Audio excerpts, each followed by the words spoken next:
Year two. Year two was a big growth year for me. A lot of reflection, a lot of figuring out what I want, what I don't want. Hey guys, this is Veona and welcome back to my channel. So in today's video, I'm going to be giving you guys a 2-year of living in New York update. I've been here for 2 years. I cannot believe it. This is crazy. And I just want to give you guys the good, the bad, and the ugly about the terrible twos of living here. But before we get started, go ahead and hit that subscribe button so you can come back for more videos, and go ahead and hit the like button if you guys like this video. So I've been in New York for officially 2 freaking years. It does not feel like it. I feel like I just packed up in my mom's, not my mom's car, but in a rental car and drove up here, and 2 years just kind of flew past. So let's get started. So this is year two. Year two was a big growth year for me. A lot of reflection, a lot of figuring out what I want, what I don't want about living in New York. Before moving to New York City, I definitely knew that I had to establish some type of goals that I wanted out of the city. So the 5 top goals that I wanted in terms of why I moved here to New York was 1, to network. I definitely wanted to be in a space where I could meet more young professionals, more creatives, and be in a space where I could network, go to a lot more events, whether it's from day parties to concerts or to store pop-ups. I just wanted to network. The second thing was I knew that I wanted to attend LIM college for graduate school eventually. I didn't know like exactly when, but I knew in my heart that I did want to go to a fashion school here in New York. So that was another big thing that was a part of my decision on moving. Also, the main reason is definitely to build my career and make more money. New York is definitely a mecca of just different people, different businesses, creativity, and I knew that coming up here that I could set myself up to start in a field that was creative, and of course definitely raise my salary. The last thing was to definitely expand my small business. My small businesses being my lash line, Prue Beauty. I definitely wanted to explore more here with YouTube and make better content in terms of vlogging and seeing things more in the city, and just expanding in that way. So once I narrowed down the 5 things that I knew that I wanted to get out of the city, year 1 was just more so focusing on my career. I was very career obsessed, I would say. Every little thing was just like about me finding a good job, a better job, excelling, finding new things, and like figuring out what companies and things like that were here. Once I narrowed that down, I knew that the next biggest thing that I was missing out on in year 1 going into year 2 was a social life. I lived in Brooklyn, which is not that far. It's a bigger area. It's very accessible to come into the city, but I work in the city and lived in Brooklyn. I lived towards the East New York, going into Canarsie area, so my commute was a little bit rigorous if I did want to come back into the city. So I did realize that location was something that I definitely needed to change if I wanted to stay here in New York. I really was at a point where I was over it. Like, y'all, when I tell y'all over it, like over it, I'm like, I don't want to be here anymore. I'm just gonna go ahead and pack back up. I was stuck between wanting to move to California and seeing what that life was about and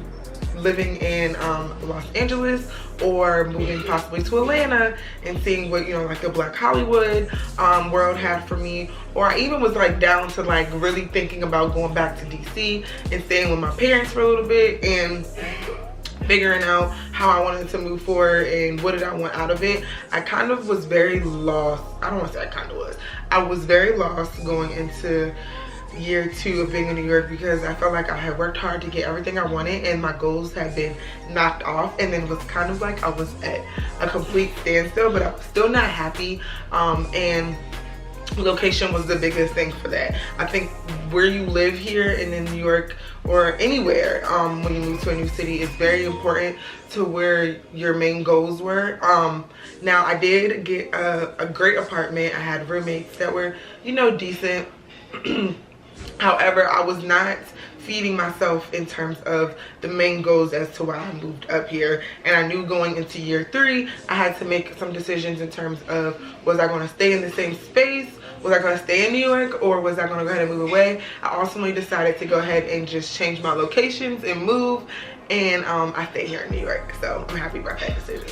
Social life was like a really big struggle for me my second year being here, because I knew what I wanted, but I spent a lot of time just being in my apartment. Honestly, I looking back on it, I beat myself up for just spending so much time being so comfortable and not pushing the extra mile to be like, you know what, go be uncomfortable, go do this, go do that I did in year one. Year one, I felt like, okay, year one, I felt like I was very much more out there and wanted to just see more. But this city is definitely a place where it can change your mood, and I felt like it started to alter my personality, in which I was becoming really bitchy, just from like all the different personalities that you deal with on a daily basis, the people, my work life wasn't really what I wanted it to be, and I was just legitimately just like over it, and I had to really do some soul searching and realize, like,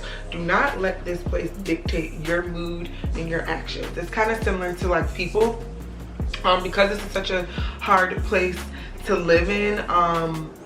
Sometimes it's just not, you don't have good days. You don't have good days, and then people add to you not having good days. It's a very work city. We don't get breaks for nothing.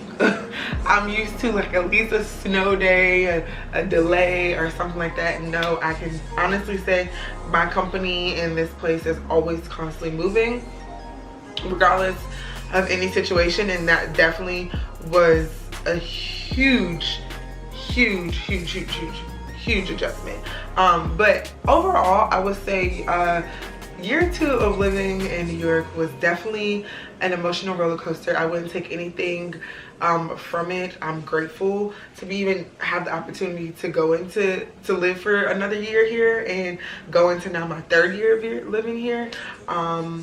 I definitely will say my main goals for year three is to really focus on my social life and seeing more and doing more. I feel like I've kind of narrowed down the industry that I wanted to be in and work in, which right now is entertainment. And then from there, I'm going to move into fashion once I get my degree. I've started grad school, so I'm kind of narrowed that down. I've moved into a complete better location outside of Brooklyn. Now I live in the city, so I'm closer to things, closer to events. So I've kind of set myself up a little bit better going to year three. So I'm excited to see how everything will kind of transpire and turn out for your girl. So that's it with today's video. I just wanted to keep it really cute and simple and kind of give you guys updates of some things that I mainly look forward to or look into. Actually just moving here to New York, some things I got out of it for year two. I would definitely say year two was a complete emotional roller coaster. Once again, it was the terrible twos of being in New York City. However, I'm very optimistic going into year three. I'm very excited, so go ahead and follow me along on this journey. If you're not subscribed to my vlogging channel, go ahead and subscribe to that. That is Lex in the City Vlogs. Give this video a thumbs up so if you guys want to see more, and I will see you guys in the next one. Thanks for watching.